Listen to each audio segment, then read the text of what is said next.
Conestoga Conversations Indigenous Edition. In this series, every conversation with student recruiters will be exploring the programs, pathways, and clusters at Conestoga College. From a one-year college certificate to a 4 years honors degree, Conestoga College has multiple pathways to help you reach your goals. In today's conversation, we're going to be talking about the electronics cluster at our Cambridge campus. Some of you may be wondering, what does a student recruiter do? We're specialists in helping future or prospective students by providing reliable information about programs and services, answering any Conestoga-related questions on a one-to-one basis or within group settings, leading you on virtual tours, and once we get back to normal, touring through our 8 campus locations. Conestoga student recruiters work with Indigenous students, students interested in degrees, trades and apprenticeships, and the general population. My name is Roxane Shawana. I'm the Indigenous recruiter at Conestoga College, and I'm from Wacomico unceded territory on beautiful Manitoulin Island. And my name is Elisha Rivard, and I work with the general population with a background in career development. Joining us today is Mike Phillips, one of our coordinators in engineering and technology. Mike, why don't you introduce yourself to our audience? Thank you, Elisha. I have been with the Conestoga since 2007. I'm involved heavily in the electronics and wireless cluster. My background is in wireless engineering. And it's a fascinating field to be in, especially in our era. We have 5G communication technologies that are emerging, which requires specific knowledge. And if you have that knowledge, you definitely have a leg up. When I began my career, I had worked specifically with the new CDMA, what was at that time, the new CDMA technologies that were coming in. And it was just a wonderful time for growth in the industry. And that definitely set my career in motion. And I think we have a very good program, and actually it's a group of programs that will definitely be something that you're going to want to look at. Thank you, Mike. So as you can tell, we will be talking today about our electronics engineering clustered programs at our Cambridge campus. So there's different types of programs at Conestoga in our School of Engineering and Technology. Just a quick note, the Technology Foundation program. That program will assist with the academic upgrading for your math requirements. It helps with program deliberation in terms of your choices. It helps you assist to the transition to college life and workload. This program will enable students to gain admission requirements to enter into the third-year engineering technology programs. So Conestoga has programs from 1 to 4 years in length. A few examples in our electronics cluster include a 1-year college certificate, the Technology Foundations, 2-year diploma program, Electronics Engineering Technician, 3-year advanced diploma, our Electronics Engineering Technology program. And just a quick note, many of our 3-year advanced diplomas have optional co-ops, and our 4-year degrees with mandatory co-ops. The Bachelor of Engineering Electronics Systems Engineering program is in this one. So we're going to turn it over to Mike now, where Mike is going to review all the different programs within this cluster. Thanks for joining us today, Mike. Thank you, Roxane. So the determining factor, a lot of people ask me, what is the determining factor between going, say, at one end, which is the degree program, and it's a 4-year program, versus the 2-year technician program? And I would say that for me, in a word, it's mathematics. As you go into the degree, it's becoming much more theoretical, much more mathematical, and not everyone's skill set is in that particular application. Some people are much more applied. They want to work with test and validation. So there's a place for everybody in that. So the technician program is more for that kind of thing. It's very hands-on. You're not designing things, you're implementing, you're testing, you're validating. I've noticed that a lot of people that go into the technician program are people that have degrees in other fields and they want also electronics knowledge. And then in the middle, you have the diploma program. The diploma program has an optional co-op. You have to qualify for it. Your average has to be above a certain threshold. There are two programs offered in the diploma program, computer engineering technology, which tends to be the more popular, and electronics engineering technology, technologist, which is wireless oriented. So it's oriented towards more the new 5G systems that are coming in. They're very interesting. We teach all of the fundamentals that you need: the circuit theory, electronics, digital signal processing, embedded system, and of course the mathematics, calculus, and so forth that you need to shore up this knowledge. And I can just also give some details on some of the projects that we work with that are very interesting. I'm teaching third and final year digital signal processing. And it tends to be an interesting course because we apply it to audio and image processing, which, as you can see, our whole world is that. Your smartphone, your computer, everything like that is dominated by digital signal processing control systems on an airplane. Your car is basically a huge computer. If you really look at it, all the control systems, all the electronics. And in this particular course, we teach this material, but this particular final course is dedicated to audio and image processing. So we have a lot of fun with it. And we of course, don't use advanced programs where you don't have to know anything and you simply, configure it. You simply get it from Microsoft and you configure it. What we do is we work with the fundamentals. So I'll say as a project, okay, here is a small musical piece. Now make it sound heavy metal. So we had a lot of fun. Actually, that was on the midterm. So the students it was really good, and there's people showed a lot of ingenuity in taking this saxophone piece, a solo piece, and making it sound metal.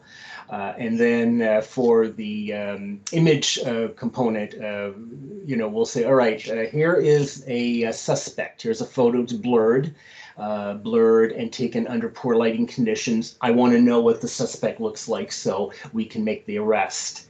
And the students apply the principles and do that. So it's done, of course, since it's done from first principles, it's done at a more basic level, but the learning is tremendous and we have a good deal of fun with it. Can I join the class? Well, you're welcome. It's interesting because a few years back, we were starting to get visitors. We had this one student and he was bringing in friends to come in, and I loved it. I thought it was great because they wanted to see what it was like. So they would come with him to class, and that's how you learn. I remember when I was in undergrad, I remember my sister coming to some of my classes and the prof was fine with it and she wanted to see what engineering was like.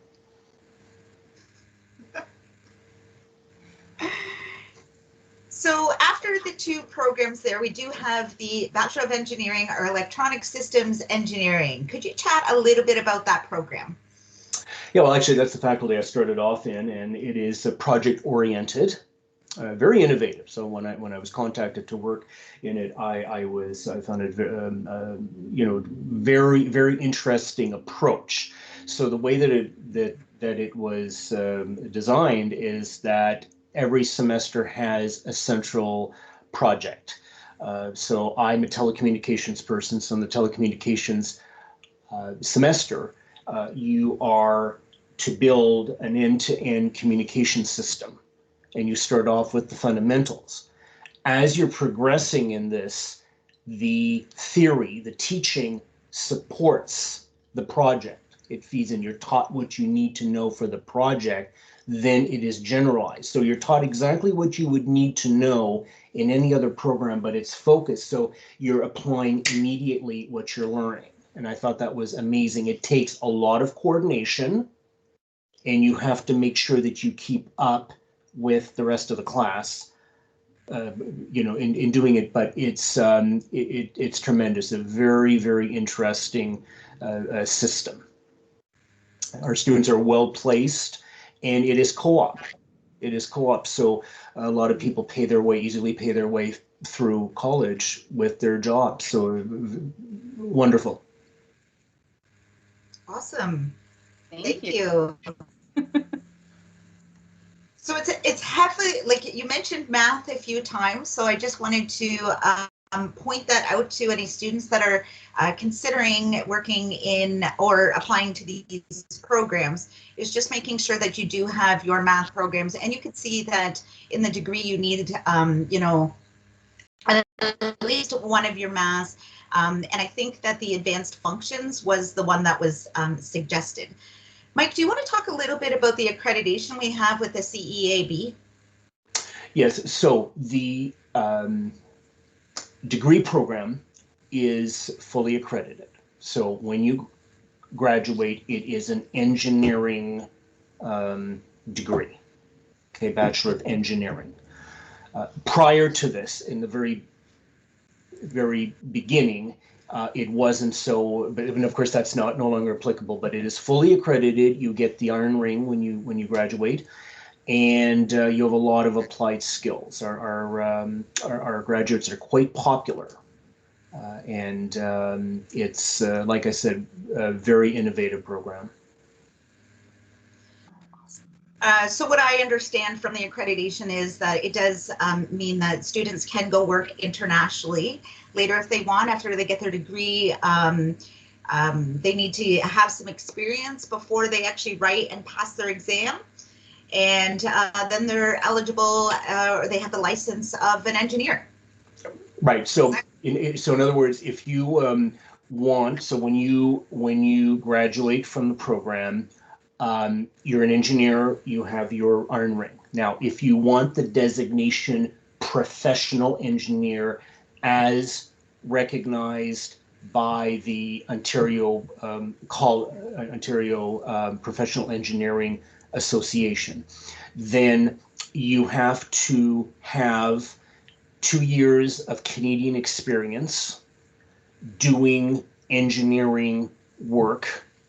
Then you, once you've established that, then you write an exam on ethics and an exam on law.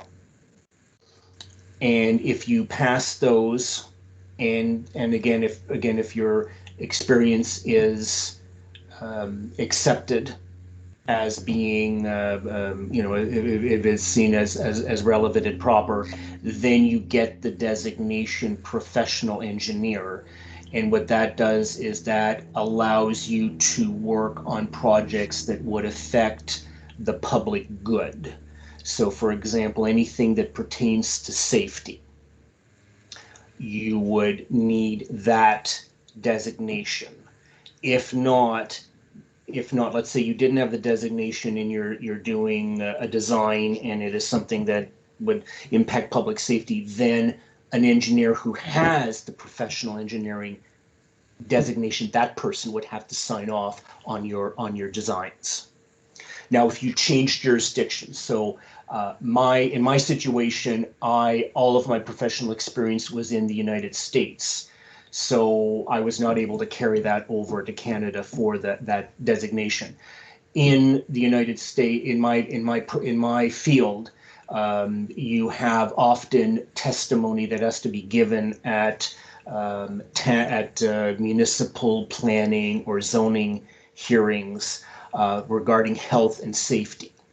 In order to be able to give that testimony, you have to have the designation of a professional engineer. Why? Because you've put your professional word that what you're saying is true and that what we're building is not going to harm anyone. So it is very important. You have to regulate it. Otherwise, what would happen is that people would go around being able to design things that could harm people, and there would be no recourse.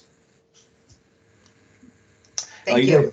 And I to also add that there is an association for technologists, and that's called OCASET.